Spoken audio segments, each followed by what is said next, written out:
اعوذ باللہ من الشیطان الرجیم بسم اللہ الرحمن الرحیم۔ ناظرین اور سامعین، آپ کو السلام علیکم۔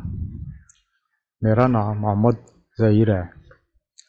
آج میں آپ کو حضرت ابو طلحہ رضی اللہ تعالیٰ عنہ کا واقعہ سنانے لگا ہوں، جو کہ تمام انصار میں سب سے زیادہ مالدار تھے۔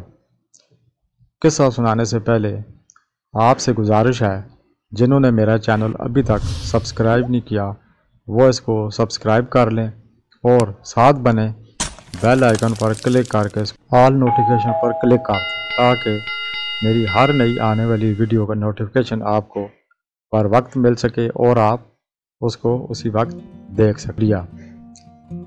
حضرت انس بن مالک رضی اللہ عنہ سے روایت ہے کہ تمام انصار میں حضرت ابو طلحہ رضی اللہ عنہ سب سے زیادہ مالدار تھے۔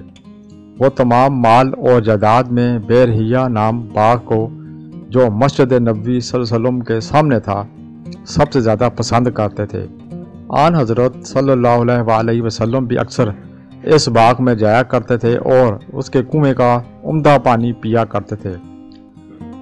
جب آل عمران کی یہ آیت نازل ہوئی جس کا ترجمہ یہ ہے، جب تک تم اپنی پسندیدہ چیز اللہ تعالیٰ کی راہ میں خرچ نہ کرو گے ہرگز بھلائی نہ پاؤ گے، حضرت ابو طلحہ رضی اللہ تعالیٰ عنہ سے حاضر ہو کر آپ صلی اللہ علیہ وسلم سے عرض کیا، یا رسول اللہ صلی اللہ علیہ وسلم، اللہ تعالیٰ اس طرح فرماتا ہے اور میرا سب سے زیادہ عزیز مال یہی بیرحیہ نامی باغ ہے، لہٰذا میں اس امید میں کہ جو بھلائی اللہ کے پاس ہے وہی میرے لیے جمع رہے، میں باغ کو اللہ کی راہ میں صدقہ کرتا ہوں۔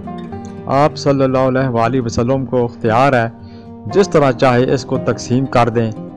آپ صلی اللہ علیہ وسلم خوش ہو کر فرمانے لگے، واہ واہ، یہ بہت ہی فائدہ مند مال ہے، اس سے لوگوں کو بہت فائدہ ہوگا۔ پھر فرمایا، ابو طلحہ، میری راہ کو اپنے رشتہ داروں میں تقسیم کر دو۔ عرض کیا، حضور صلی اللہ علیہ وسلم، بہت اچھا، اور پھر اپنے رشتہ داروں اور بھائیوں میں تقسیم کر دیا۔ سبحان اللہ۔ ناظرین، اگر آپ کو میری ویڈیو پسند ہے تو آپ میرے چینل کو سبسکرائب کریں، لائک کریں اور شیئر کریں، اور کمنٹس باکس میں ضرور کمنٹس کریں تاکہ میری اصلاح ہو سکے۔ اگلی ویڈیو تک کے لیے اللہ حافظ۔